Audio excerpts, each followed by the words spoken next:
14वां अध्याय।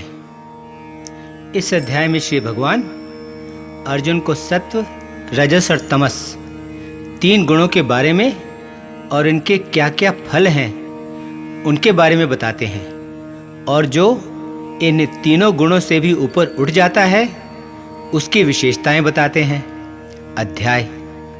श्री भगवान कहते हैं, पार्थ, अब मैं तुझे ज्ञानों में भी जो सबसे श्रेष्ठ ज्ञान है वह ज्ञान बताता हूँ, जिसे जानने से सभी ऋषि मुनि संसार से ऊपर उठकर परम गति तक पहुँच गए हैं। इस ज्ञान का सहारा लेकर और मेरे स्वरूप वाला, मेरे जैसा ही बनकर वे सृष्टि के आरंभ के समय ना तो जन्म लेते हैं और ना ही प्रलय आने पर वे विलीन होते हैं।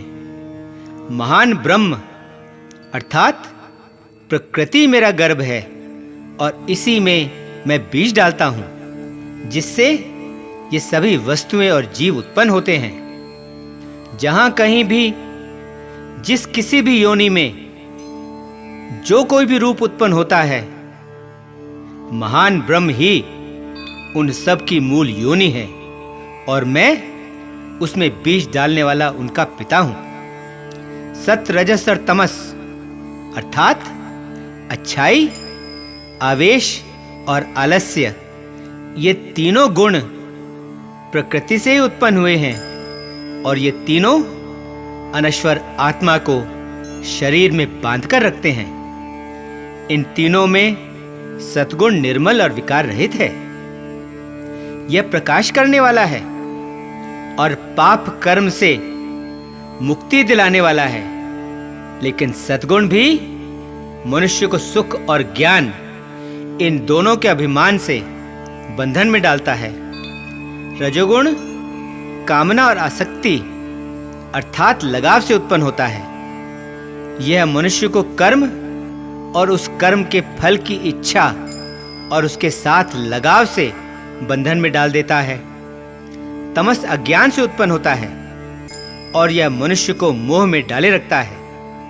यह लापरवाही, आलस्य और निद्रा द्वारा मनुष्य को बंधन में डाले रखता है।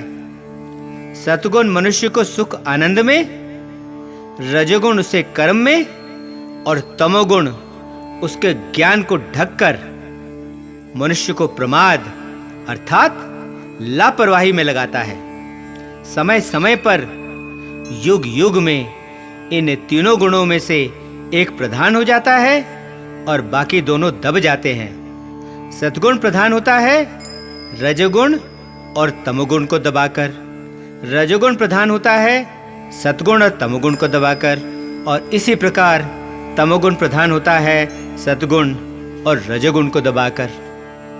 जब ज्ञान का प्रकाश, विवेक शक्ति और चेतना, ये सब मनुष्य के शरीर और उसकी इंद्रियों में, उसके अंतःकरण में दिखने लगे, तब समझना चाहिए कि उसमें सत्गुण बढ़ रहा है और वह प्रधान है। जब लोभ, प्रवृत्ति, सकाम कर्म, अशांति, अनियंत्रित इच्छा और बहुत अधिक लालसा, ये सब मनुष्य में उत्पन्न होने लगे, तब समझना चाहिए कि उसमें रजोगुण बढ़ रहा है और वह प्रधान है। जब मनुष्य में प्रकाश का अभाव होने लगे, जब लापरवाही, आलस्य और मोह ये सभी मनुष्य में उत्पन्न होने लगे, तब समझना चाहिए कि उसमें तमोगुण बढ़ रहा है और वह प्रधान है। सुन पार्थ, मनुष्य की आत्मा उसके शरीर के मरने के बाद कहां जाएगी, इस बात पर निर्भर करती है कि उसकी मृत्यु किस दशा में होती है। यदि मनुष्य की मृत्यु उस दशा में हो जब सद्गुण प्रधान हो, तब उसकी आत्मा परम को जानने वालों के विशुद्ध लोकों में जाएगी, उनमें जन्म लेगी। यदि उसकी मृत्यु तब हो जब रजोगुण प्रधान हो, तब उसकी आत्मा कर्म में लिप्त लोगों के बीच जन्म लेगी, और यदि उसकी मृत्यु तब हो जब तमोगुण प्रधान हो, तब वह मूढ़ योनियों में जन्म लेगी। अच्छे कर्म का फल सात्विक और निर्मल होता है। राजसिक कर्म का फल दुख और तामसिक कर्म का फल अज्ञानता और मूर्खता होती है। सतगुण से ज्ञान उत्पन्न होता है, रजोगुण से लोभ और तमोगुण से लापरवाही, मूढ़ता, अज्ञानता और मूर्खता उत्पन्न होते हैं। जो लोग सतगुण में स्थित होते हैं वे ऊपर मुक्ति और परम गति की ओर उठते रहते हैं। रजोगुण वाले लोग बीच के क्षेत्र पृथ्वी लोक में ही रहते हैं और तामसिक प्रवृत्ति वाले लोग बुरे कर्मों में लगे रहने के कारण नीचे नरक को प्राप्त करते हैं। जब मनुष्य यह जान लेता है कि सभी कर्मों में इन तीनों गुणों के अलावा और कोई कर्ता नहीं है, और जब वह उसको भी जान लेता है जो कि इन तीनों गुणों से भी परे है, तब वह मेरे स्वरूप को पा लेता है, तब वह मेरे जैसा ही बन जाता है। जब मनुष्य शरीर से उत्पन्न होने वाले सत्व, रजस और तमस इन तीनों गुणों से ऊपर उठ जाता है, तब वह जन्म, मरण, वृद्ध अवस्था और दुखों से छूट जाता है और तब उसे अमर जीवन मिल जाता है। अर्जुन उसके बारे में और अधिक जानना चाहता है और केशव से पूछता है, हे केशव, जो व्यक्ति इन तीनों गुणों से ऊपर उठ जाता है उसकी क्या पहचान होती है, उसका आचरण कैसे होता है और वह इन तीनों गुणों से परे कैसे पहुंचता है?